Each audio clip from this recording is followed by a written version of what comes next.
যদি বৃষ্টি খুব বেশি হয়, মনে হয় যে জনপদ, ঘরবাড়ি, ফসল, ক্ষেত খামার এগুলো ক্ষতিগ্রস্ত হয়ে যাবে, প্লাবিত হয়ে যাবে, এরকম পরিস্থিতি তৈরি হলে বৃষ্টি বাদল চলছে এবং মৌসুমটাই হলো বর্ষার মৌসুম। বিশেষ করে আজকে সারাদিনই বৃষ্টি বাদল চলছে গোটা দেশেই কম বেশি।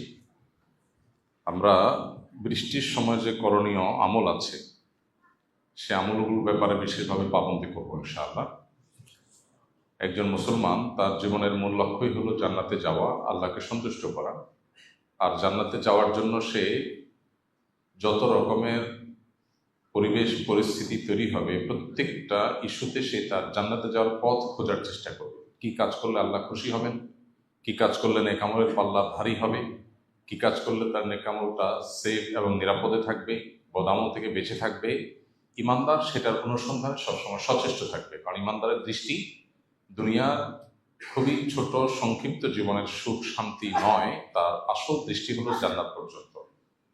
যেহেতু জান্নাত পর্যন্ত দৃষ্টি, এজন্য সে বৃষ্টি হোক কিংবা খরা, বর্ষা হোক কিংবা শীত, দুঃখে থাকুক কিংবা সুখে, সর্বাবস্থায় সে অনুসন্ধান করবে, খুঁজে বেড়াবে যে কোন কাজে তার রব সন্তুষ্ট হবেন এবং কোন কাজে সে জান্নাতের দিকে অগ্রসর হবে।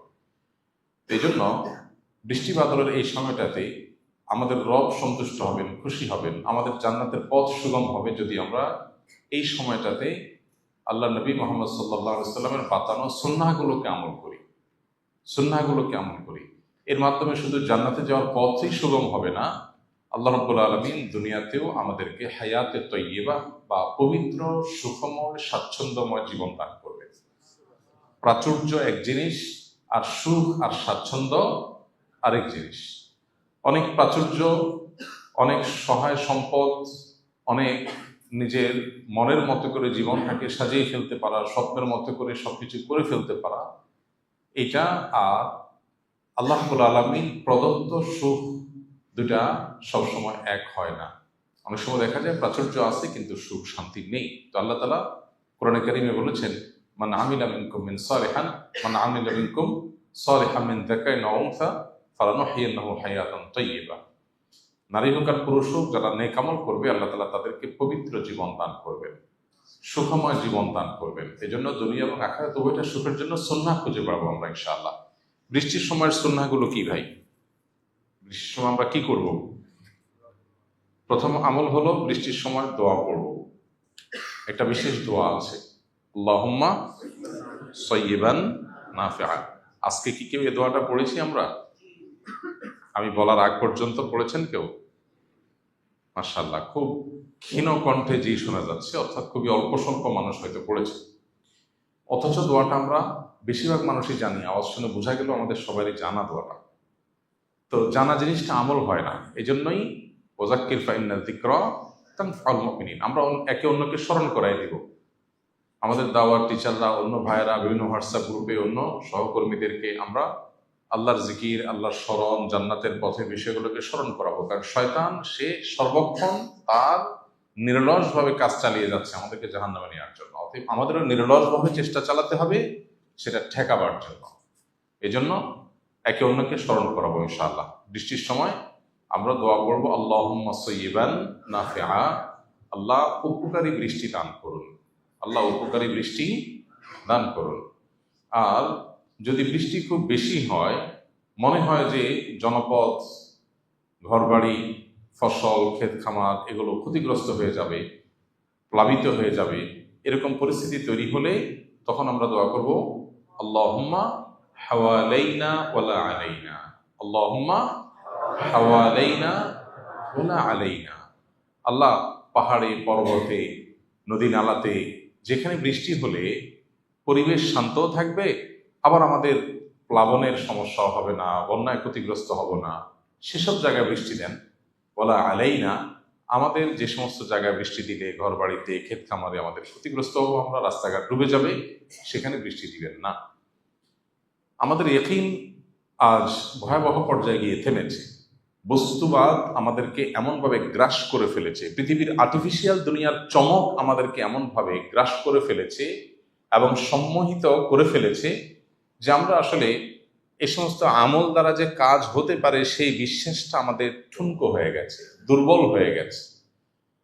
মদিনায় একবার অনাবৃষ্টি হচ্ছিল, নবী আলাইহিস সালাম ইস্তিসকার সালাত আদায় করলেন, আল্লাহর কাছে বৃষ্টি প্রার্থনা করলেন। এরপর আল্লাহ বৃষ্টি দিলেন।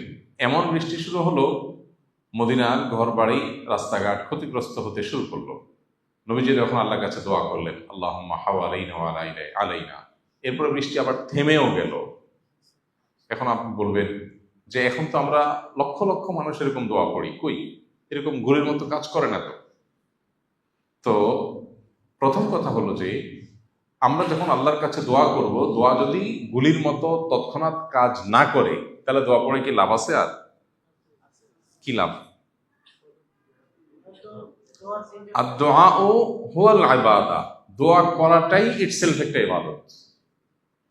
বান্দা যা চায় আল্লাহ অনেক সময় তা দিয়ে দেন, অনেক সময় তা না দিয়ে আল্লাহ রাব্বুল আলামিন তাকে কোনো এর চাইতে জরুরি কোনো জিনিস যেটা সে চায় নাই, খেয়াল করে নাই, সেটা আল্লাহ তাআলা দেন এটার বিনিময়।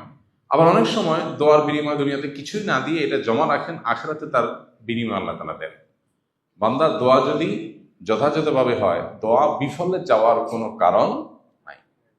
তো এই জন্য ইমানদার বান্দা আল্লাহর কাছে দোয়া করেই যাবে এবং দৃঢ় বিশ্বাস রাখবে যে আল্লাহর কাছে দোয়া বিফলে যায় না।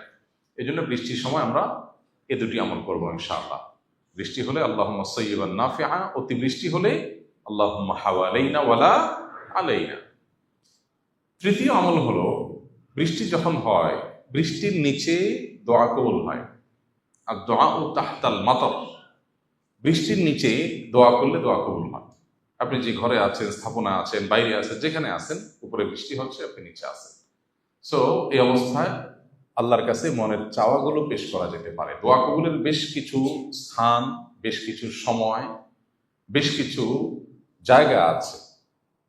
এই সময়গুলোতে দোয়া করলে দোয়া কবুল হয়। নবী রাসূলুল্লাহ সাল্লাল্লাহু আলাইহি ওয়াসাল্লাম আমাদেরকে সেই সুসংবাদ দিয়ে গেছেন।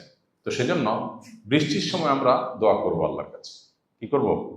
দোয়া করবো আল্লাহর কাছে যে আল্লাহ মনের চাওয়াগুলো যেগুলো আছে আল্লাহর কাছে সেগুলো আমরা পেশ করবো, যে আল্লাহ আমার অমুক অমুক চাওয়া পূরণ করে দেন। তাহলে বৃষ্টির সময় একটা হলো আপনার ধরা বাঁধা দোয়া, হাদিসের শেখানো ফরম্যাটের দোয়া, সেটা তো আছেই। আর এর বাইরে মনের বিভিন্ন চাওয়া পেশ করার একটা দারুণ সুযোগ হলো বৃষ্টির সময়। ভোর রাতে তাহাজ্জুদের সময় যেরকম দোয়া কবুল হয়, 5 ওয়াক্ত নামাজের পরে যেরকম দোয়া কবুল হয়, সফররত অবস্থায়, মুসাফির থাকা অবস্থায় যেরকম দোয়া কবুল হয়, তওয়াফ সাইরত অবস্থায় আরাফাতে যেরকম দোয়া কবুল হয়, ঠিক একইভাবে দোয়া কবুলের একটা গুরুত্বপূর্ণ মোমেন্ট বা সময় হলো বৃষ্টি চলাকালীন সময়। অর্থাৎ আপনি যে জায়গায় আছেন সেই জায়গায় যদি বৃষ্টি হয়, তাহলে ওই জায়গায় দোয়া করলে দোয়া কবুল হয়। এই জন্য আল্লাহর কাছে মনের দোয়াগুলো পেশ করবো ইনশাআল্লাহ। 4 নম্বর সুন্নাহ হলো বৃষ্টির মাঝে মধ্যে বৃষ্টি গায়ে লাগানো সুন্নাহ। বৃষ্টি গায়ে লাগানো এর মানে এইটা না যে আপনি শেয়াল ভেজা হয়ে ঠান্ডা লাগাই ফেলবেন। আমাদের তো বৃষ্টি গায়ে লাগে, সুন্নত আদায়ের নিয়তে বৃষ্টি গায়ে লাগানো হয়েছে কখনো? তাহলে আমলটা করবো ইনশাআল্লাহ। হালকা পাত্তা একটু লাগলো, বৃষ্টি লাগার ভেতরে কল্যাণ আছে। নবী রাসূলুল্লাহ সাল্লামের কোনো সুন্নাহ থাকার মানেই হলো এর মধ্যে কল্যাণ আছে। তাহলে সেক্ষেত্রে মাঝে মধ্যে বৃষ্টি গায়ে লাগাবো। বিশেষ করে যদি কখনো গোসলের আগে সুযোগ থাকে, দেখা গেল বাইরে কোনো কাজ আছে, একটু কাজ করলেন, রাস্তাটা পরিষ্কার করে ফেললেন, হালকা একটু ভিজলেন, এসের পরে গোসল করে ফেললেন। অবশ্যই সচেতনতার সাথে যাতে ঠান্ডা লাগার মতো ভেজা না হয়, তাহলে বৃষ্টি গায়ে লাগানো এটাও কিন্তু সুন্নাহ।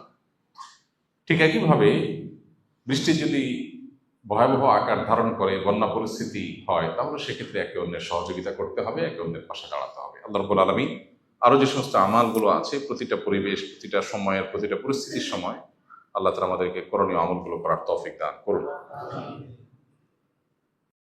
আস-সুন্নাহ ফাউন্ডেশন, উম্মার স্বার্থে সুন্নাহর সাথে।